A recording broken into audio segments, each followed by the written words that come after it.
in his statement, he says nothing will be except that he wills. So as we said that nothing happens in this world except Allah willed. And nothing Allah willed except it happened. So as we said that this is a reply on the one group called Al-Qadariyah that says things will happen, then Allah will know. So it's all something that is not forced on people. Whereas the opposite of the Qadariyah are a group that are called the Jabriyah, which say that people are forced. So these two groups are the opposite extreme. They are coming from that thing which is nothing will be except what Allah Azza wa Jal wills. Because they are saying it is not fair that Allah Azza wa Jal is forcing people to do things. No, they are saying that Allah will not know except after things happen. So they are rejecting this statement that nothing will happen except what Allah wills. That's why they are called Al-Qadriyyah. They said that Allah wanted people to be good and the non-believers wanted to be disbelieving. So as if the disbelievers are actually disobeying Allah Azza wa Jal or forcing things to happen that are not in the wills of Allah Azza wa Jal. They were called that because they rejected the Qadr, and so the Jabriyah came as well on the other extreme. What we say is nothing can happen except with Allah's willing. Allah, although does will evil and sin, but He does not like it or accept it or order it. Indeed, He hates, abhors and prohibits it. And this is the difference between Allah's will and Allah's like, or Allah's hate, or Allah's love. So what Allah wants us to do is different concept than what Allah wills for something to happen. So does Allah will for the evil to happen? Yes. But He doesn't like it. But why would someone say that, okay, if Allah wills that to happen, then He ordered for the oppressor to oppress. Okay, or He willed for the oppressor to oppress. We will answer them, yes, but can you imagine that the oppressor is willing against the will of Allah Azza wa Jal? He's doing things against the will of Allah Azza wa Jal, that anything in this world will happen against the will of Allah Azza wa Jal. We cannot accept something like that. So Allah's will is above the will of even the people who are doing evil things. So we all will remember that Allah is all just. Qada and Qadar are like sun. As you stare more, you lose your vision. And this is something that actually the scholars of Aqidah, when they went deep, they actually went really, at some stage they were confused until they settled in the Aqidah of Islam. Because the Qada and Qadar, exactly that, there is a tiny place where someone might go missing. And so they might lose their actually belief. Our mind is lower than understanding everything about Allah. The universe is Allah's universe and nothing happens without His will. Everything Allah wanted happened, and everything happened Allah wanted. The will of Allah is related to the absolute wisdom, and the absolute wisdom is related to the absolute good. And this is, we always, anything happens, we say this is the will of Allah, and Allah's will is related to His wisdom, and His wisdom is related to His goodness, and whatever happened is good for us. That's how the hadith of the Prophet ﷺ, when he said, I wondered for the matter of the believer, everything that happens to him is good. If good thing happened to him, he was thankful, it will be good for him.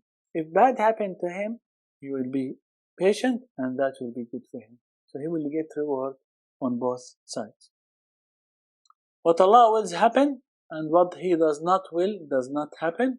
When Allah commands man to do something, He sometimes likes to help him carry it out, but sometimes He does not, even though He wants him to do it. And this is something that we discussed last time, like Allah might help us in, for example, Qiyam al-Layl. You find lightness to do Qiyam al-Layl. You find lightness to read Quran. You find lightness to do such and such from the activities. That's from the help of Allah Azza wa Jal. So Allah wants us to do these things. Some people, for example, they struggle to pray the fard prayer. That means Allah is not helping them. But Allah wants them to do it. So Allah wants us to do the fard prayer. So if we find lightness in doing the fard prayer, we know that Allah is helping us. And that's because of our internal intentions and effort that we are doing. So it's all related to Allah Azza wa Jal and to our intention. Allah has sent down a Sharia through His prophets, which secures happiness and saves mankind from misery. But it is only a part of mankind who acts. He wills to create, and when He wills, He creates their acts and makes them their doers. We spoke about that the humankind will will to do things. These things that they will to do, Allah Azza wa Jal will allow certain things from their will to happen. So He will for their wills to happen.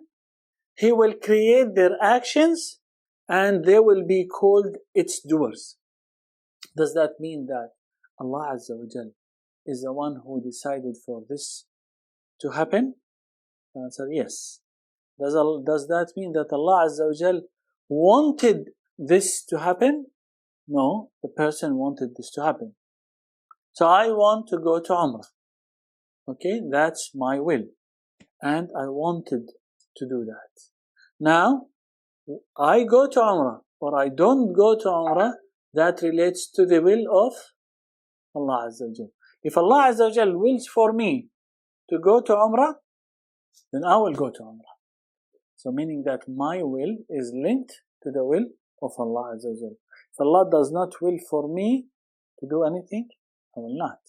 Then when I go to Umrah, if Allah willed for me to go Umrah, I go to Umrah, I will be called the doer of Umrah. Although who created my act? Allah. Who allowed my will to happen? Allah Azza wa Jal. So when I do that, I see that, I know that I am helpless. I have no power except with the will of Allah Azza wa Jal.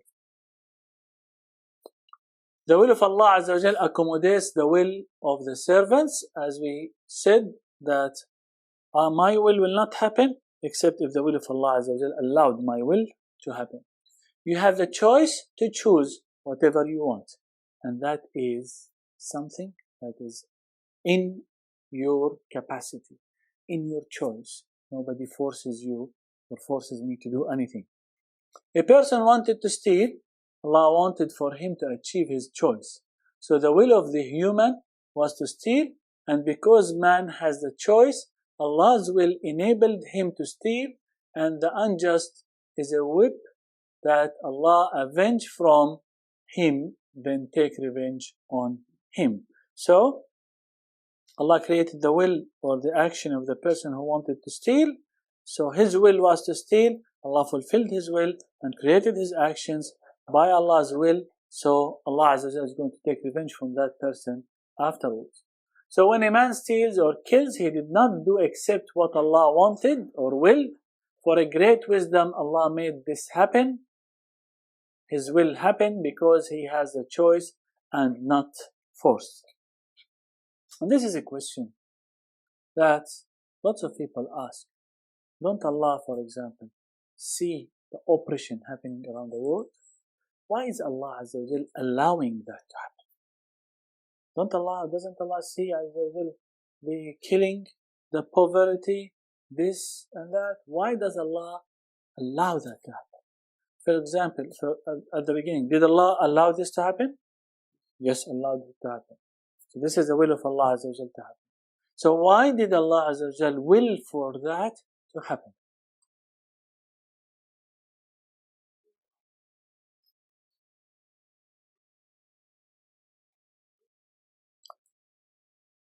Number one, my knowledge is lower than the knowledge of Allah Azza wa Jal. So Allah knows why He chose for that to happen. Okay, that's a good one. What else? You can answer. Test for us. So we, as people around the world, Muslims around the world, we need to have a say, we need to have a support. So it's a test for us whether we are going to do our duty or not. As well, test for them. They are going to be patient or not patient. They're going to leave Islam, or they are going to stay within the boundaries of Islam. They are going to link this dunya benefits with their religion or not. All of these are wisdom of Allah Azza wa Jal. And just I always remember the hadith of the Prophet ﷺ when he said that in the day of judgment, the most poor person lived on the face of earth from the pious people will be brought forward, and he will be dipped in Jannah, and he will be asked, have you seen any hardship at all in your life? And he will say, oh, by Allah, by you, I haven't seen any hardship in my life. So we will look at his life.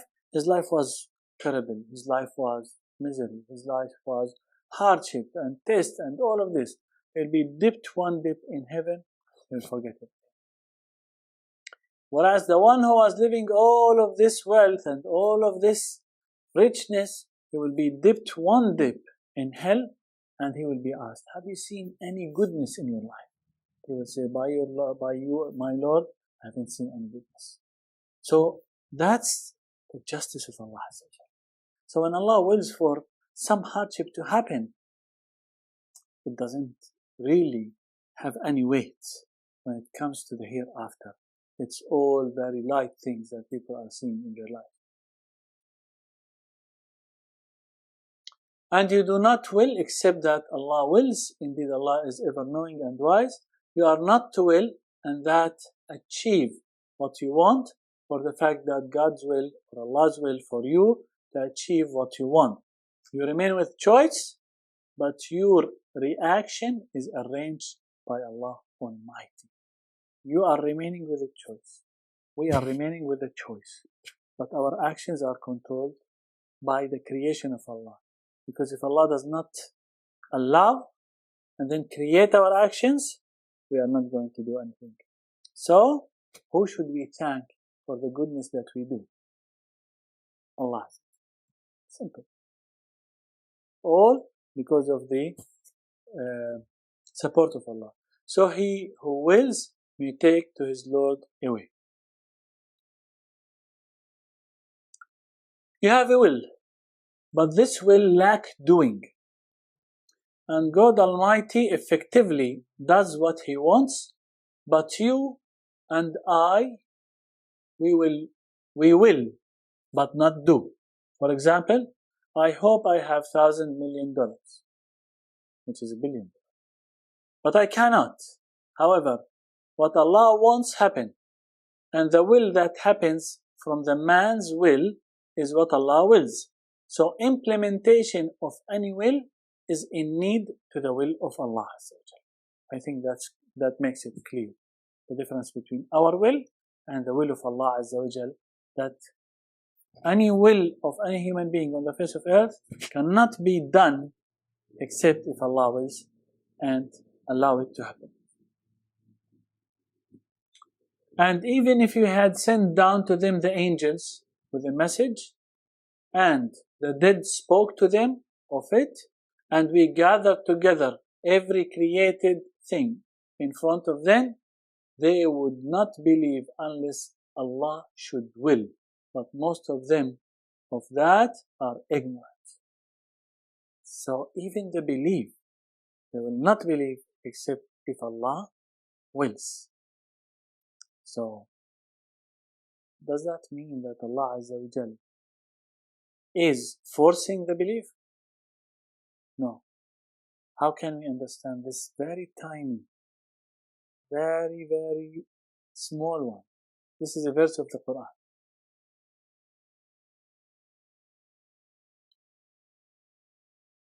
They would not believe unless Allah should will.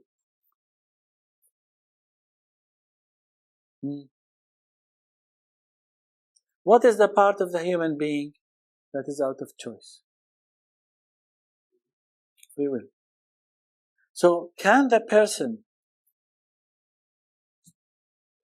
will to be a Muslim? Yes. Okay. Can he become a Muslim without the will of Allah Azza wa Jal to apply His will? No. Is Allah just? Yes. Do you expect Allah Azza wa Jal to force someone who wants with his will to become a Muslim not to be a Muslim? No. Allah Azza wa Jal is all just. So when it comes to the will of the person, if the person intention and will is good, Allah Azza wa Jal will give him what he wants when it comes to become a Muslim, because it's something converting from non-Muslim to a Muslim. So his will is to become a Muslim, to come to Islam, to believe in Allah Azza wa Jal. So definitely Allah Azza wa Jal is going to apply His will, but it's always that Allah's will need to be there for anything to happen. That's why it is a condition, but this condition is by default Allah Azza wa Jal is going to do, because the will of the person is to believe in Allah. So this is something that Allah Azza wa Jal is not going to let without willing for that will to happen. I remember always the hadith of the Prophet ﷺ that people will be doing the good in what apparent to people until they come close to death. So they will be doing the bad and they will die and they will go to hell. You know that hadith. People will be doing the good until they are very close to heaven. But before they die, they will do the bad. So they will die on doing the bad and they will go to hell. And people will be doing apparently to the people, to the humans, the doings of the bad people, the doing of the hell people, until they are very close to hell. And then before they die, they will do the good deeds and they will enter Jannah. Now how does this work with the will of Allah Azza wa Jalla?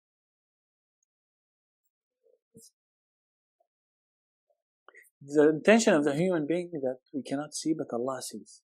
So that person was doing the good.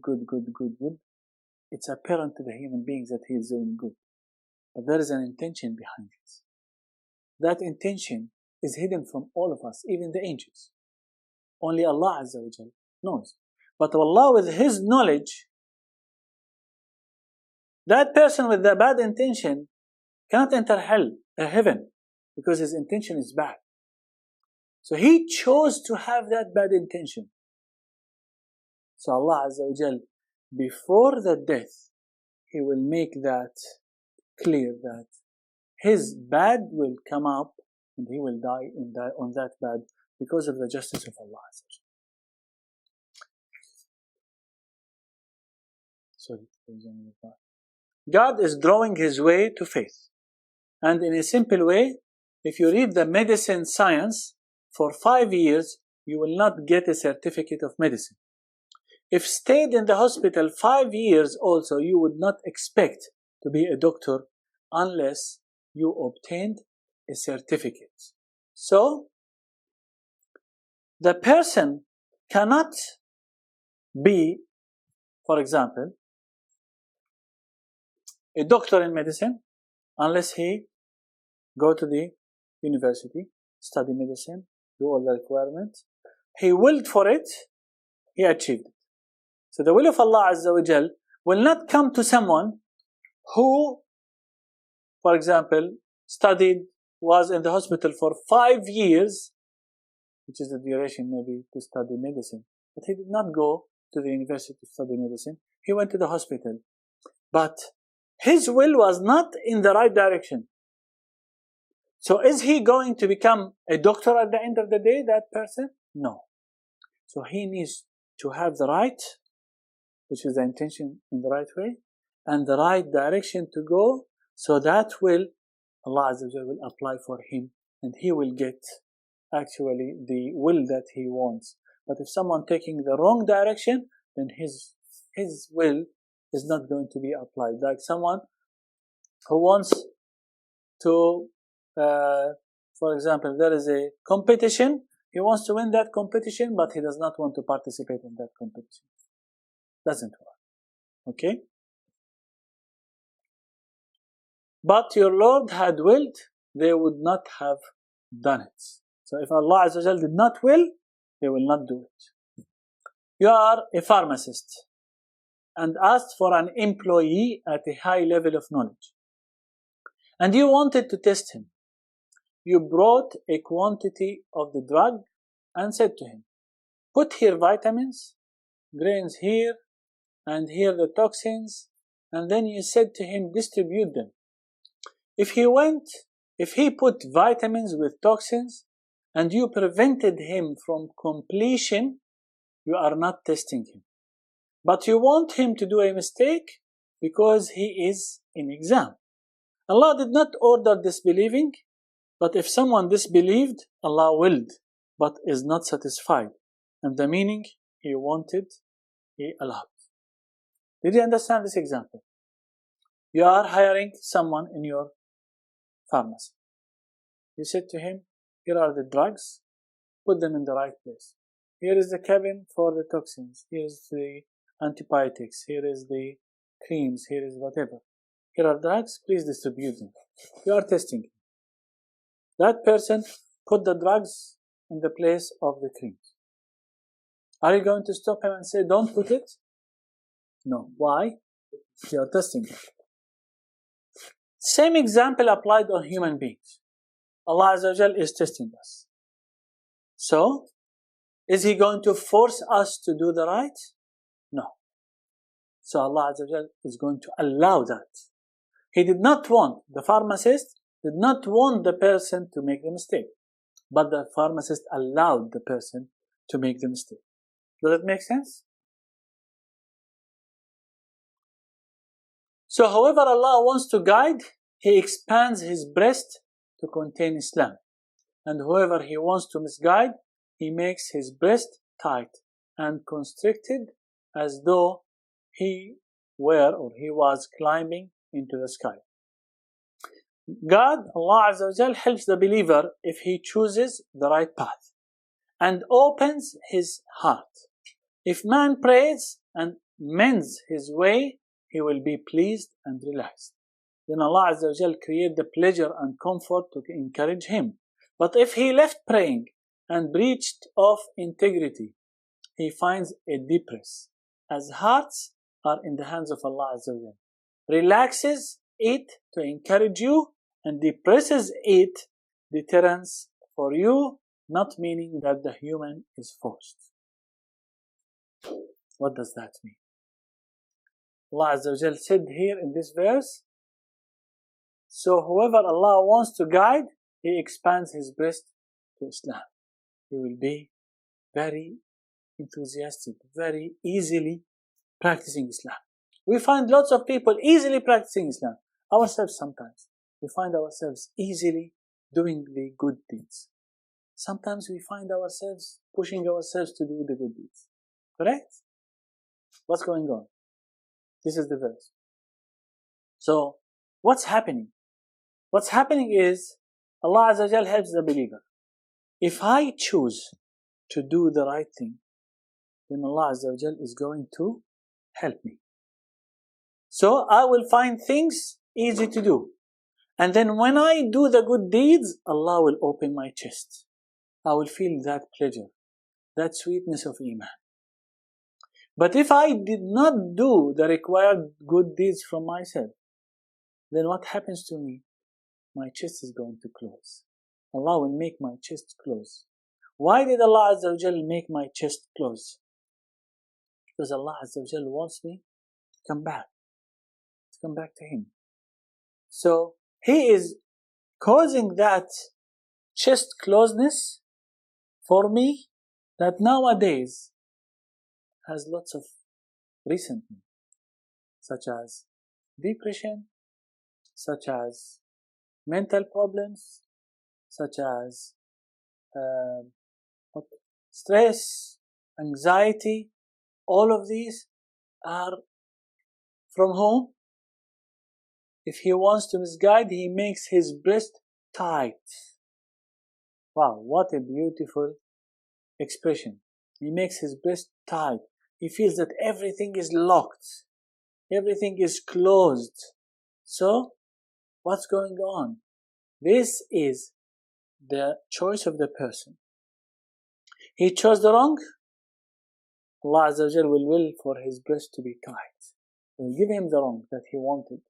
Because he did not fulfill his required faridas or sunnahs or anything, his breast is going to be tight. And that person is going to be depressed, stressed, and so on.